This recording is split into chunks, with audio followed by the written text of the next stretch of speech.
All right, so we are looking at a scenario per se. So we're looking at it from a CBAP level, and I wanted to show you how this would work. So if you have a learning objective or learning outcome that says you should be an expert and guide the practice in determining the level of business analysis formality, then we want to know, how does that question actually relate? So what kind of question would I have if that was what I was being measured against?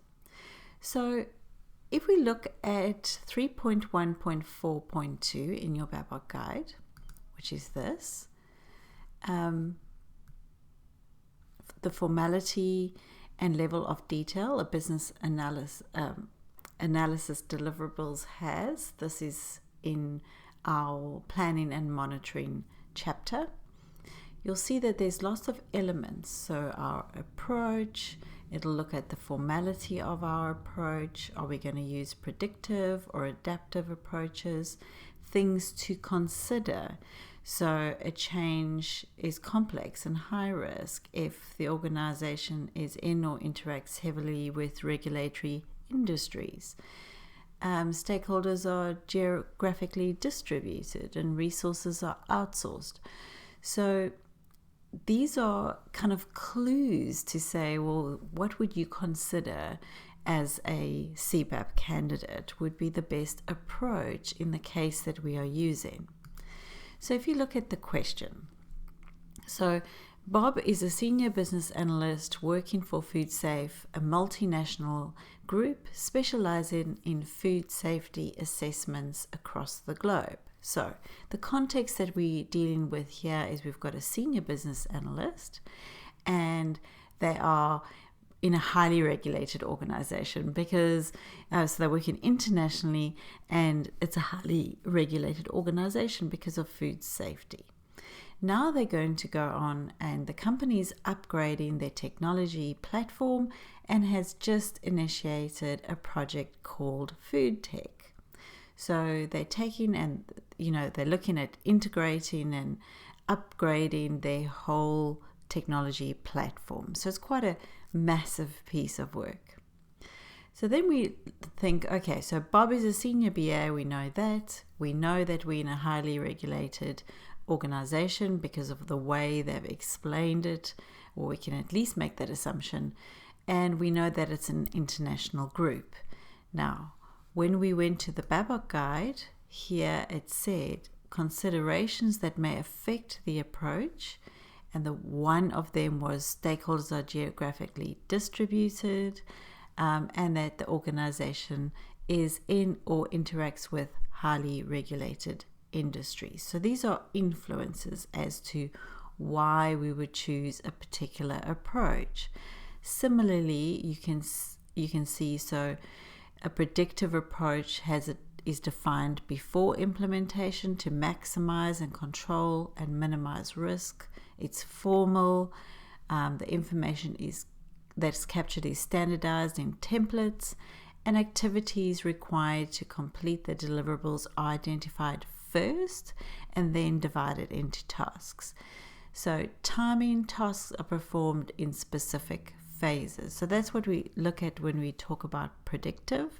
And then with adaptive approaches, more informal, it's the solution is defined in iterations. So you once you've learned what you need to, you move on to the next phase. Activities are divided into iterations with deliverables first, and then associated tasks identified. And then tasks are performed iteratively.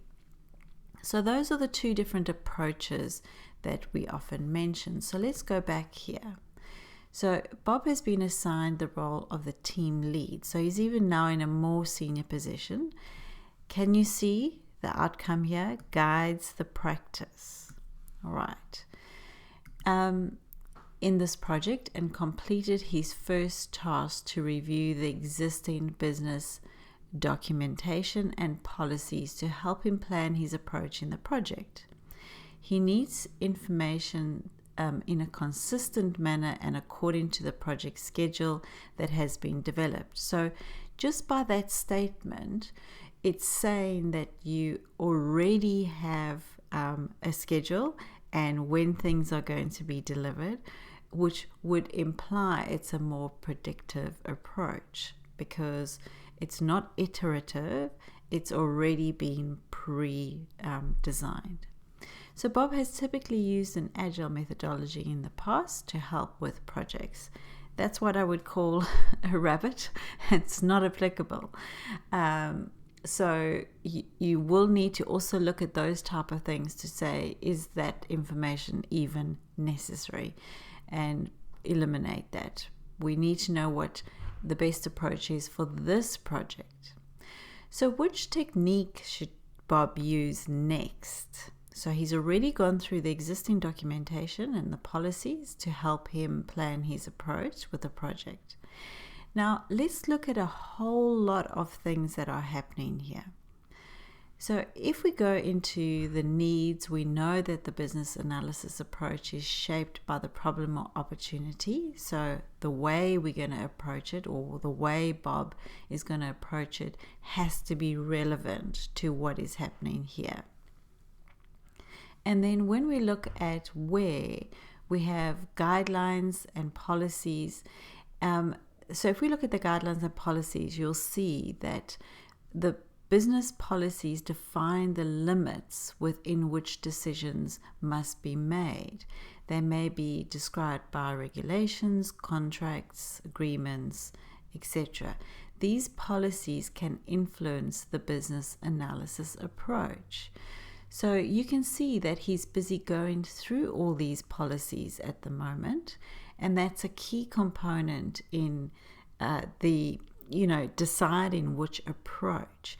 So we know it's highly regulated, we know that it's international, we know it's a huge project, we know that there's a lot of different I suppose policies and that they need to consider, and we know that there is an approach already that he's going through. So he's going through the existing business documentation for the project.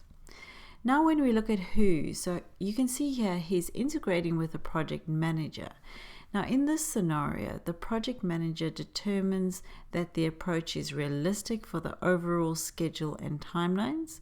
The business analysis approach must be compatible with these activities. So as you can see, this story is now bringing in the project manager, and that will help determine. So Bob, in this case, needs to ensure that the project manager receives the BA information in a consistent manner and according to the project schedule. So you can see here that the project manager has already come up with what the outcomes will be, let's say, hypothetically. So all of this has now happened to provide you the contents and the context and the relevance for what's happening in this particular question, and linking back to this, which is testing, can you guide the practice in determining the level of business analysis formality? Now the question is, which technique should Bob use next to ensure that he has chosen the proper approach? So that feels like, oh my gosh, but if you understand the question, you'll understand why risk analysis and management is used to assess risks in order to select the proper business analysis approach. So when we go back into our chapter here and we look at our techniques, there are quite a few techniques that are listed here. But I would say in this case, he's gone through the documentation and now he needs to understand a bit more, but brainstorming wouldn't be, in my mind, the correct answer. And if you look, it doesn't seem to really fit in. A business case, neither. Document analysis is what he has now done. So it's used to review existing organizational assets that might assist in planning the approach. And so as you go through this, as a BA, you're going to have to reason what you believe the most appropriate next step is. And so typically you'd need to understand that risk analysis is part of that particular chapter and that particular task. And the reason I chose it is because risk analysis and management is used to assess the risks in order to select the proper approach.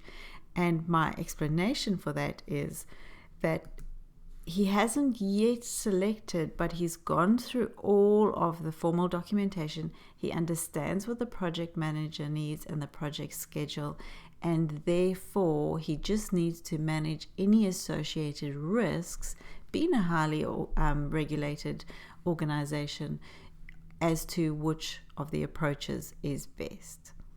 So that, in a nutshell, I hope explains what we mean when we talk about creating a business blueprint for your learning and what the learning outcomes are. So how are they measuring you? So in this case, the measure is, can you guide the practice to determine the level of business analysis formality? And if you had picked that answer, it's highly likely you would have got the point.